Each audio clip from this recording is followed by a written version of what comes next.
سلام بیننده های عزیز، امید جور سعادتمند باشید. زیگرا توکلی هستم در خدمت شما. یک خانه دیگر را برای شما به نشر میرسونم. ماشاءالله این خانه بسیار مقبول است. یک نمای تعمیرش است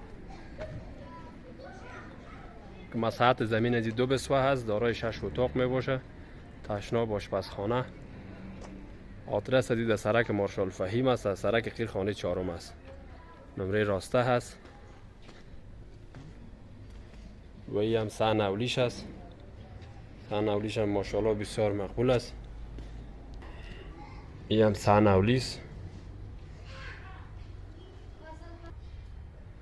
بسیار یک نمای مقبول زیبا هست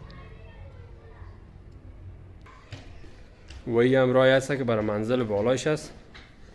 یک تشناب هم هندهی موقعیت است. تشنابش هندهیش هست. دیگه در اول میخوایم براتون تحکوش بگیرم و این هم رای تحکو است. این رای است برای منزل بالاش رفته، این است به تحکوش آمده. این تحکوش است. ماشاءالله بسیار یک تحکو مقبول زیبا هست. بسیار منظم کار شده. تحکوش خوب وسیع هست. هموطنان عزیز من،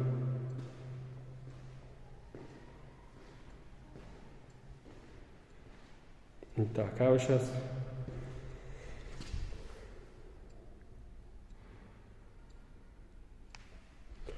و در تاکه وزی که دو سایز 2 اتاق است. یک اتاق این موقعیت قرار داره.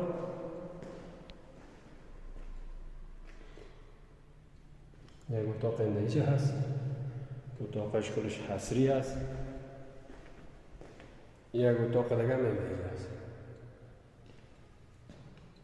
که اتاقش 6 در 3 میمونه. 2 اتاقی که دیگه براتون ویدیو گرفتیم 6 در 3 هست. و این هم راه است پس برای منزل بالایش.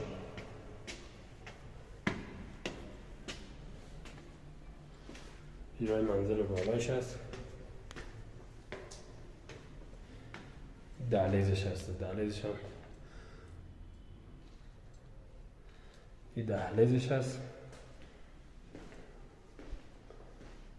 و ناگفته نمونه که این موقعیت هم براتون بگیریم که واضح تر شد. و دوستان عزیز پیشتر یادآور شدم گفتیم که یک راه برای منزل بالاش داره. این طرف به داخل دهلیز رفته و این هم راهی هست که به داخل اتاق هست که این راه میمانخانهش هست. میمانخانه جدا هست.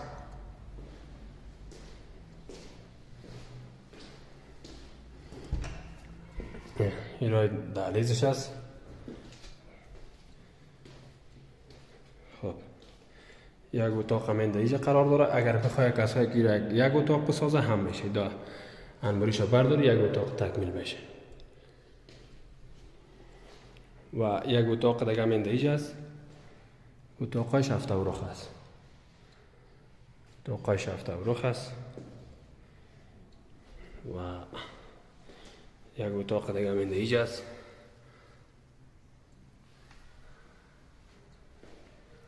این اتاقش هم 6 در 3 است. یک تشناب هم اینجا است. تشنابش عصری منظم. این هم جای دستشوی است و اینجا هم یک آشپزخانه داره. آشپزخانهش خوب ماشاءالله عصری است. و دوستان عزیز آدرسش گفتم در سایه هتل خیرخانه ناحیه 17.